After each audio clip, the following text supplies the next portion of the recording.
Is Tamara here? No, you have the wrong room. Is Tamara here?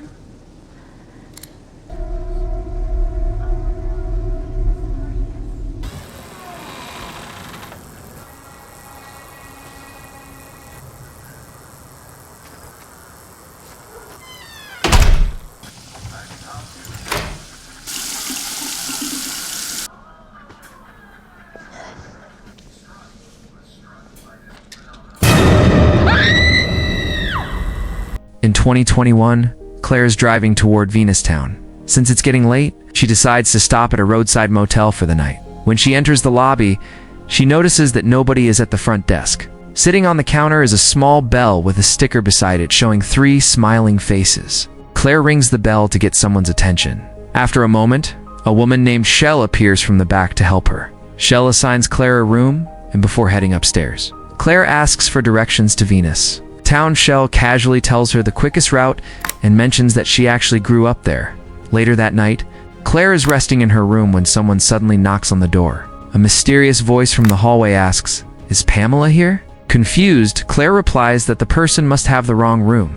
A few seconds pass, and then the same person knocks again and repeats the exact same question. Now uneasy, Claire looks through the peephole in the door, but she doesn't see anyone in the hallway. Curious and slightly concerned, she opens the door and checks outside. The hallway is completely empty. Seeing nothing unusual, she closes the door and goes back inside. While Claire is in the bathroom, the room door quietly unlocks from the outside. Suddenly, Claire turns around and screams when she sees a masked woman known as Pinup Girl standing inside the room. Moments later, Claire wakes up tied to a chair in a filthy, dark room. Without her glasses, she can barely see what's happening around her. Then Dollface steps forward and gently places Claire's glasses back on her face. As Dollface runs her fingers through Claire's hair and studies her closely, Claire begins to cry. She desperately asks why they chose her. Dollface calmly answers, "Because you are here." Before stabbing Claire, she struggles weakly for a few seconds before dying. In the background, Scarecrow and Pinup Girl celebrate the kill with a kiss. In the present day, Maya has been running from the 3 killers. During the struggle, she managed to kill Pinup Girl, who is revealed to have been shelled the entire time. Maya hides behind a tree and watches as a furious Scarecrow repeatedly strikes something with his axe before lifting Shell's body. After the killers drive away in their truck, Maya is left wandering through the forest alone. Soon after, she spots a police car driving along the nearby road. Instead of running toward it, Maya immediately hides in fear. The car passes by, driven by Sheriff Rotor, who fortunately does not notice her. Once the vehicle is gone, Maya continues walking until she eventually reaches an old church. Inside the church, Maya quietly looks around. She touches the piano keys, but her moment of curiosity is interrupted when Gregory appears. He seems surprised that she's still alive. Maya looks for a way to escape, but Gregory is blocking the only exit. He pours 2 glasses of alcohol and casually tells Maya to relax because there are no masks here. Confirming that he is the man behind the Scarecrow mask, Gregory raises his glass in a toast to Shell and tells Maya she should do the same for her boyfriend, who was murdered earlier by the trio. Maya insists that she didn't mean to kill Shell, but Gregory doesn't believe her. Instead, he angrily kicks her out of the church. Maya immediately runs as fast as she can. Meanwhile, Sheriff Rotor receives an urgent call from the station, informing him that Maya has disappeared. He orders his officers to search for her at the lake house, where she had been staying with her boyfriend. At that exact moment, Maya emerges from the forest and freezes when she sees Rotor's police car. Rotor takes her into custody and listens as she explains everything about the killers. She tells him she knows where they're hiding, but will only reveal the location if he takes her to see her sister. Maya asks to use a phone, but Rotor claims there's no signal in the area. She then asks for a first aid kit, so Rotor steps out of the car to retrieve one from the trunk. As soon as he leaves the vehicle, Maya jumps into the driver's seat and speeds away. While driving, she listens to the police radio and hears officers discussing newly discovered bodies. She also realizes that the police are searching for her. From the conversation, Maya begins to suspect that Reuter has been helping the killers cover up their crimes. Distracted while searching the car for something useful, Maya fails to notice a truck approaching until the last second. She manages to swerve and avoid a direct collision, but the car crashes into a tree. Moments later, Scarecrow arrives at the crash site and drags Maya out of the vehicle. She tries to fight him, but she's too weak. He throws her into the back of his truck and ties her up before driving away.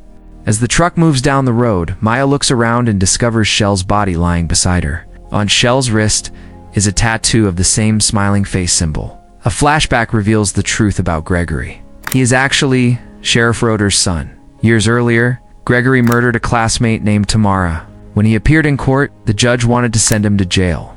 However, the law required that young offenders be sent to rehabilitation instead, and Sheriff Roeder had an impeccable record.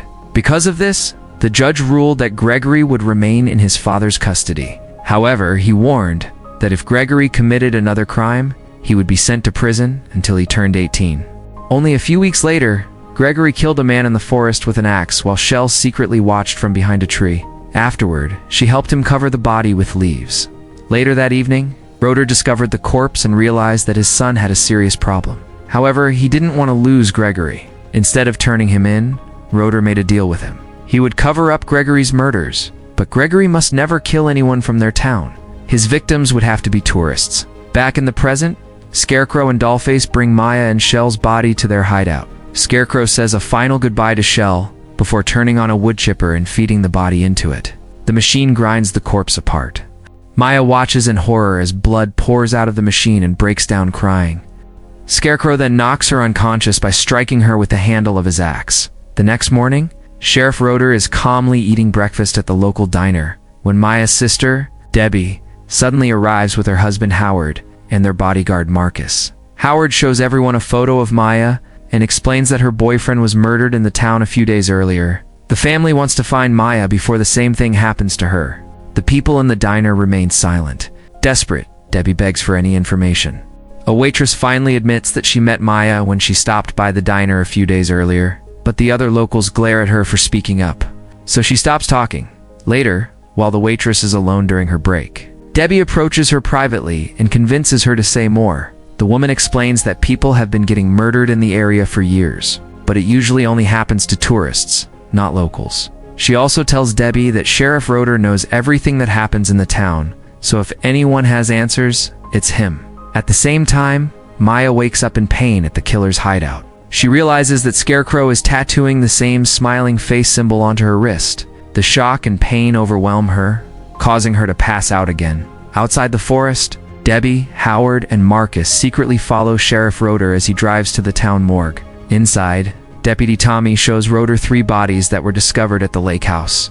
He confirms that all 3 victims are locals. Tommy admits that he knows Gregory is responsible because he has been helping Roeder cover things up for years. However, Gregory has now broken the one rule by killing locals. Tommy says he plans to contact the state police. Without hesitation, Roeder grabs a medical drill and drives it into Tommy's head, killing him instantly. Afterward, Roeder stuffs Tommy's body into a bag and drags it toward his car, completely unaware that Debbie and her group are still watching him. Sometime later, Maya wakes up inside the hideout. She is suddenly startled when Scarecrow appears in the room. He walks over to a desk and picks up Pinup Girl's mask, the one that Shell used to wear. Then he grabs Maya. She struggles and tries to fight back, but she isn't strong enough to resist him. Scarecrow forces the mask onto her face, clearly trying to make her wear it. After placing the mask on her, he gently strokes her hair and then leans forward and kisses her. Maya reacts immediately by kicking him and pulling the mask off her face. Angered, Scarecrow leaves the room and locks the door behind him.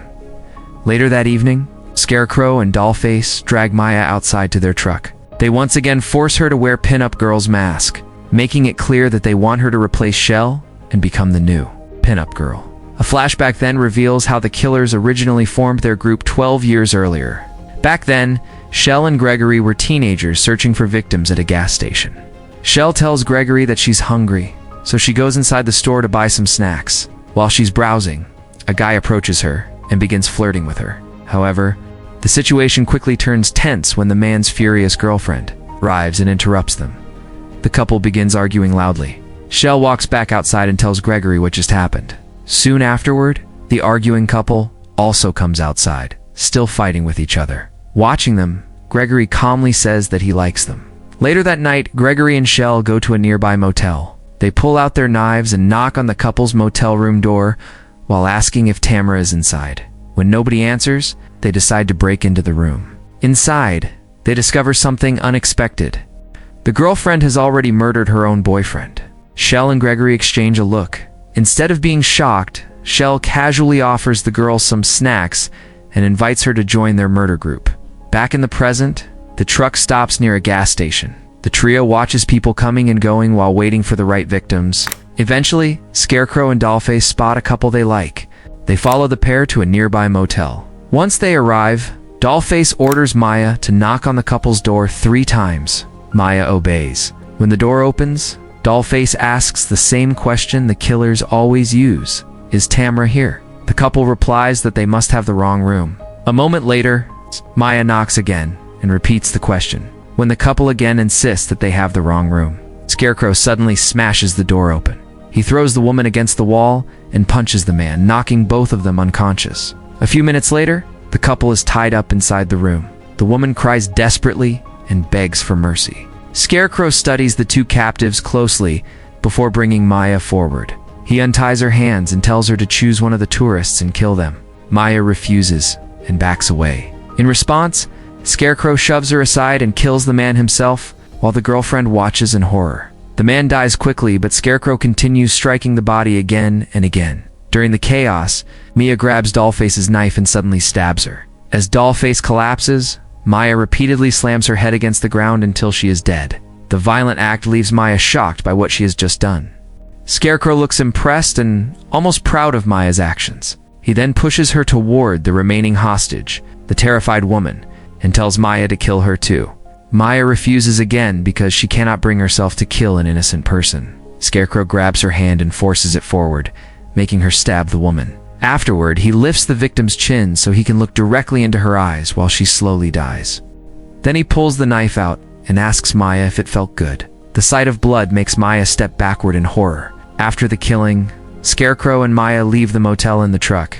At that moment, Sheriff Roeder calls Gregory and warns him that Maya's family has been following him. Roeder says he will lead them toward the sawmill. He drives around the area until he finds a good hiding place. Then he parks the police car and turns off the lights. Shortly afterward, Debbie's car arrives, but she cannot see the hidden police vehicle.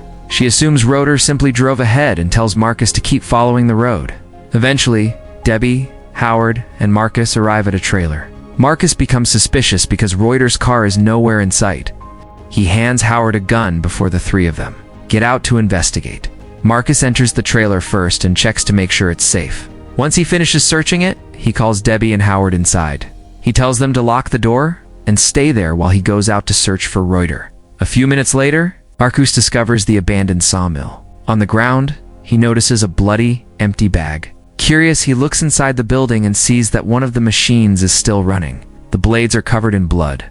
When he takes a closer look, he realizes the machine contains the remains of a body. Suddenly, Roeder appears in the doorway and points a gun at Marcus, forcing him to drop his weapon. Once Marcus is disarmed, Roeder shoots him twice and kills him. He then closes up the sawmill. Meanwhile, Scarecrow drives the truck near the trailer and ties Maya up in the back before stepping out. From a distance, Roeder secretly watches everything. Scarecrow slowly circles the trailer, banging on the doors and scratching the walls with his axe. Suddenly, he smashes a window, terrifying Debbie and Howard inside. He proceeds to break every window in the trailer. Howard fires several shots at him, but the bullets don't stop Scarecrow. Then Scarecrow climbs back into his truck and accelerates straight toward the trailer. The truck slams into it, flipping the trailer onto its side. Shattered glass badly cuts Howard's face. Debbie urges him to run, but at that moment Scarecrow climbs into the overturned trailer. Howard tries to shoot him again, but his gun is empty. Scarecrow then kills him with the axe.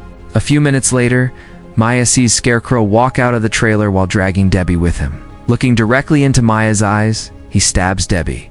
Maya can only tremble and cry as she watches her sister die. Afterward, Scarecrow retrieves Dollface's corpse and cuts the ropes binding Maya's wrists. He leaves the knife beside her before dragging Dollface's body away. Once Roeder also leaves the area. Maya finally snaps out of her shock. She places Debbie's body inside the truck and drives away, determined to go home. However, she stops in the middle of the road. Instead of leaving, she decides to turn back and get revenge. Using the road signs for guidance, Maya eventually finds the hatch leading to the killer's underground hideout. She climbs down inside while carrying a gun she found in the truck. The hideout is large and disturbing. As she moves through it, she notices chains and other creepy objects. She continues searching until she reaches a room with a chair under a bright light. She hears a noise nearby and moves closer.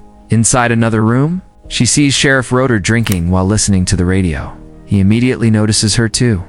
But before he can react, Maya shoots him twice and kills him. Afterward, she inspects the chair and finds ropes tied to it. She realizes that this is where they had kept her captive earlier. Maya then walks down a corridor and enters Gregory's personal room. The walls are covered with disturbing words scratched into them. Dozens of candles are lit around photographs of Shell, along with her belongings and several disturbing drawings. Suddenly, Scarecrow enters the room and sits down calmly. He tells Maya that there is nothing left inside her now except pain. Maya replies that he's wrong. There's nothing inside her anymore. Gregory claims that he set her free. Maya responds by demanding that he remove his mask. Gregory slowly takes off the Scarecrow mask. He comments that Maya is the only victim who has ever survived him. He also says that Shell was the only light in his otherwise dark life. Maya tells him that she came there intending to kill him. But now she realizes he is the only thing she has left since her boyfriend and her family are all dead. She drops the gun, revealing that it's empty. Gregory steps closer and smells her hair. In their shared loneliness, they briefly comfort each other. But when Gregory becomes distracted, Maya suddenly stabs him. He collapses to the ground. Gregory weakly tells her that they are the same now. Maya then finishes him by killing him with the axe. The next morning, Maya leaves the hideout carrying Gregory's mask. And that's a wrap on today's recap. If you enjoyed the ride, don't forget to like, subscribe, and hit that bell so you never miss a plot twist. Got a movie you want recapped? Drop it in the comments below. This is DX Recap Shorts. See you in the next one.